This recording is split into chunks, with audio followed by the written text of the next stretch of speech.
அண்மை செய்தி. ராமேஸ்வரத்தில் இன்று மாலை கச்சத்தீவு திருவிழா தொடக்கம் பற்றிய அண்மை செய்தியை நாம் தற்போது பார்த்து வருகிறோம். கச்சத்தீவை நோக்கி பயணத்தை பக்தர்கள் தொடங்கியிருக்கிறார்கள். ராமேஸ்வரத்தில் இருந்து 92 விசைப்படகுகள், 26 நாட்டு படகுகளில் 3000த்திற்கும் மேற்பட்ட பக்தர்கள் பயணத்தை தொடங்கியிருக்கிறார்கள். இதனை நாம் அண்மை செய்தியாக பார்த்து வருகிறோம். இது பற்றிய கூடுதல் விவரங்களுடன் இணைகிறார் எமது ராமநாதபுரம் செய்தியாளர் ரகு. அவரிடம் விவரங்களை கேட்டு பெறலாம். ரகு, விவரம் என பதிவு பண்ணுங்க. கண்டிப்பா உமா, கச்சத்தீவு புனித அந்தோணியார் தேவாலய திருவிழா இன்று மாலை துவங்குகிறது. ராமேஸ்வரம் துறைமுகத்திலிருந்து 26 நாட்டுப்படகுகள், 92 விசைப்படகுகளில் 3000த்துக்கும் மேற்பட்ட பக்தர்கள் படகுகள் மூலம் கச்சத்தீவு நோக்கி புறப்பட துவங்கியுள்ளனர். மாவட்ட வருவாய் அதிகாரி கொடியை அசைத்து படகு பயணத்தை துவக்கி வைத்துள்ளார்.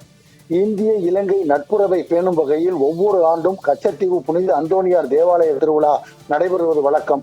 இந்த ஆண்டு இன்று மாலை துவங்கி நாளை மதியம் வரை இந்த திருவிழா நடைபெற இருக்கிறது.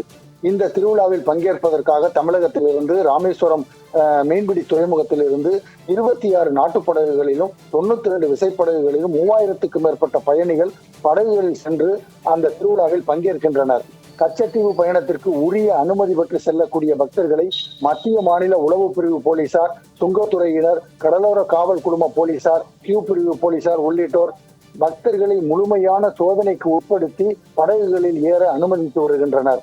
மாவட்ட வருவாய் அதிகாரி, ராமேஸ்வரம் டிஎஸ்பி மீரா ஆகியோர் கச்சத்தீவுக்கு செல்லக்கூடிய பக்தர்களின் படகுகளை கொடியசைத்து துவக்கி வைத்தனர்.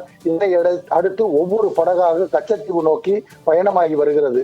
அப்போது செய்தியாளர்களிடம் பேசிய மாவட்ட வருவாய் அதிகாரி சங்கரநாராயணன், ராமேஸ்வரத்தில் இருந்து 26 நாட்டுப்படகுகள், 90 விசைப்படகுகளில் தமிழகம் மட்டுமின்றி பல்வேறு பகுதிகளில் இருந்தும் 3996 பக்தர்கள் செல்ல இருப்பதாகவும், இலங்கையில் இருந்து திருப்பயணத்தை முடித்துக் கொண்டு திரும்பும் பக்தர்கள் தடை செய்யப்பட்ட பொருட்கள் எதையும் கொண்டு வரக்கூடாது எனவும் அறிவுறுத்தினார். மொத்தத்தில் தற்போது இலங்கைக்கு கச்சத்தீவுக்கு திருப்பயணம் செல்லக்கூடிய பக்தர்களின் புனித பயணம் தற்போது துவங்கியுள்ளது.